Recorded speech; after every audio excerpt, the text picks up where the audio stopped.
Even the girls must play their part. Some are in the front line, not just as wives, but as soldiers. And these daughters of the middle class must learn, as much as anyone is equipped to teach them, to defend their country.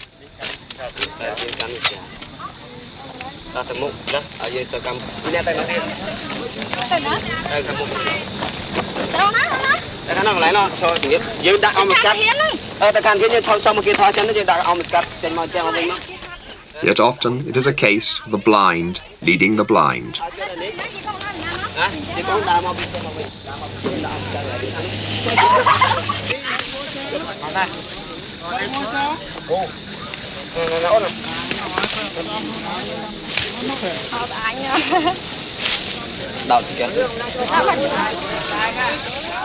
Sitanara, 19 and beautiful, prepares to go to war.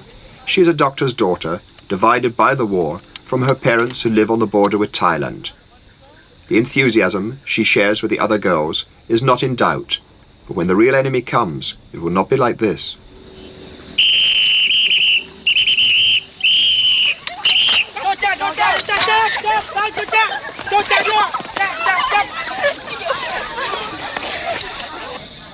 But for Sitanara, it is all in deadly earnest. We all have to know the military because our country is in danger. We're supposed to know that. What do you think you can do by yourselves? Do you really think Cambodians can defend themselves by themselves against the Viet Cong and the North Vietnamese? We do think that because when we are grouped, we are in power. When we group together, the things we need is only material. One of the things that I notice going around is that you don't have very much material, you don't have very many guns. Is there much point sort of training to use guns that you haven't got? Well, we must ask for the American aid because the most important thing is gun and material, something like that. Aren't you afraid? No, we are not, because we're brave enough to defend for our country. You're a girl. What do you think when you have a gun in your hand? Well, I think I will kill one Viet Cong at least if I have a gun. Because I really hate those invaders. Because our country is in peace, and they came into our country and begin the war, and make our country and destroy everything. So my idea is that if I have a gun in my hand, I will try to kill at least one Viet Cong. Do you like killing people? No, I don't. And in my life, I never killed anything, not even a small animal.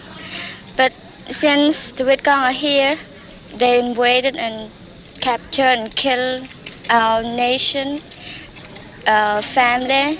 So we have to, we have the idea, and we feel it, and I feel that I want to kill only Viet Cong. And I like to see just the children playing, the quiet life, the gentle, the smooth life. But now most of the people are in khaki because they are soldiers. Everywhere around the town are soldiers walking.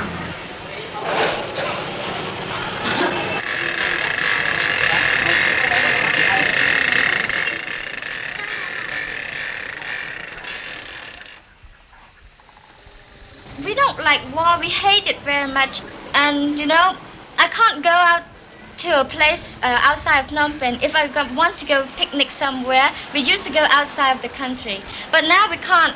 We have to stay here, and we feel bored, every time. We can't go to the seaside, to the mountain. We can't go fishing. And I like those kind very much. So it disturbed me very much.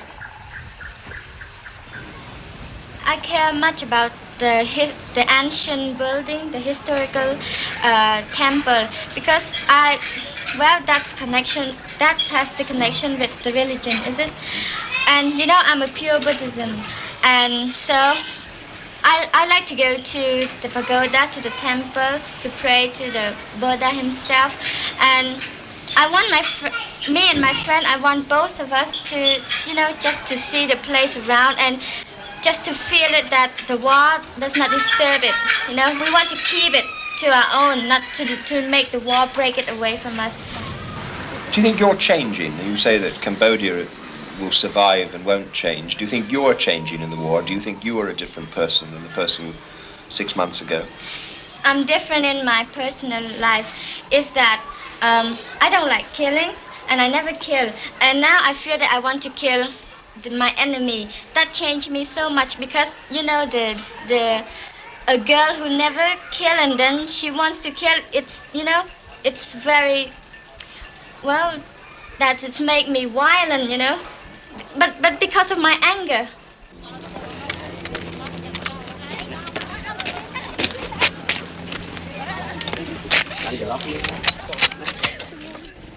Cambodians march away to their own patriotic version of Vera Lynn's wartime hit, "Wish me luck as you wave me goodbye."